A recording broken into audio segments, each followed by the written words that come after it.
शहरीकरण की वजह से मैले की जो निस्तारण व्यवस्था और गंदी नालियों की भी निस्तारण की व्यवस्था ठीक नहीं है। दूसरे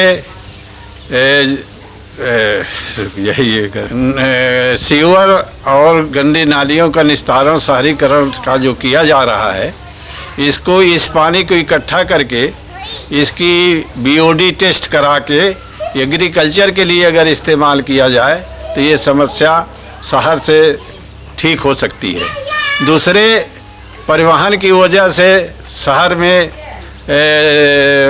पर्यावरण दूषित होता है, जिसमें मोनोऑक्साइड और तमाम ऐसी गैसें पैदा हो रही हैं जिसकी वजह से पर्यावरण दूषित होता है। ये दूर किया जाना चाहिए। दूसरे एक जो कंपनियां वेस्टेज को डिस्पोजल करना चाहिए, उनको ठीक से डिस्पोजल नहीं कर रही हैं, जिससे पर्यावरण में गैसेस पैदा होकर उससे भी पर्यावरण दूषित हो रहा है। इसका भी कंपनियों पर कार्रवाई करके ठीक करना चाहिए। परिवहन और ट्रकों से जो कार्बन डाइऑक्साइड निकल रहा है, उससे बहुत ज़्यादा पर्यावरण दूषित हो गया है। इस व्यवस्था को ठीक करने की ज़रूरत है और इस पर रोक लगाने के लिए भी कोई ऐसे उपाय करना चाहिए कि उससे पर्यावरण में दूषित न हो। आबादी बढ़ने के साथ साथ चालू कर दिया, दुनिया की आबादी के बढ़ने के साथ साथ पर्यावरण की समस्या भी बढ़ती जा रही है और कल कारखाना और परिवहन की अधिकता जो बढ़ती जा रही है, ये भी पर्यावरण को दूषित कर रहा है, जिससे मानव जीवन प्रभावित होगा।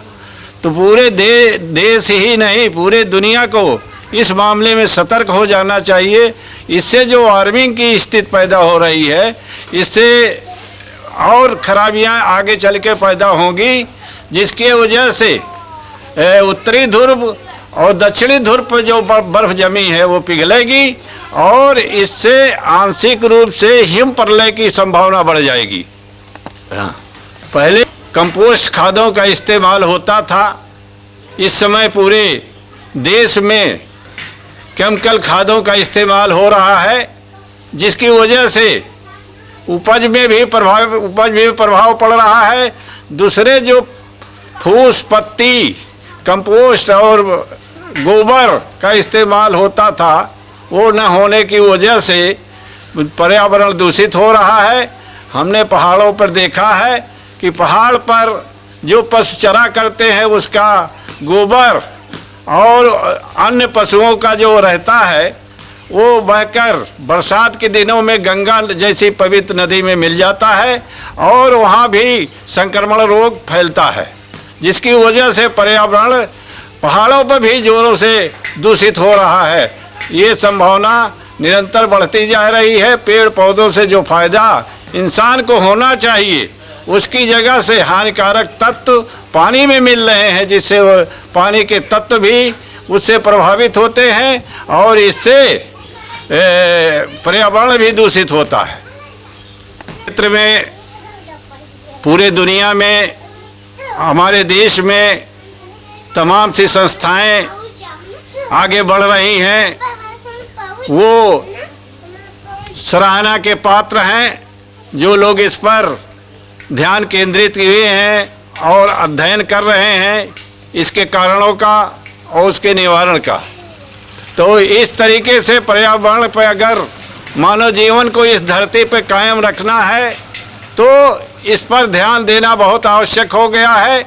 चाहे जो कारण मैंने बताया है, शहरीकरण, तो मुख्य रूप से जिसके गंदे पानी से खाद और अन्य चीज़ें पैदा की जा सकती हैं, वो उससे पैदा की जाए और उसके पानी का इस्तेमाल समुचित रूप से एग्रीकल्चर में किया जाए और जितनी दूर तक शहर के किनारे एग्रीकल्चर में उसका उपयोग हो, उतनी दूर आबादी न बसाई जाए।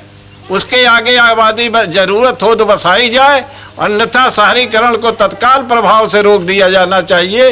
ये शहरीकरण ही दूषित होने का सबसे बड़ा कारण बना, जो हमारी पवित्र नदियों को भी दूषित करके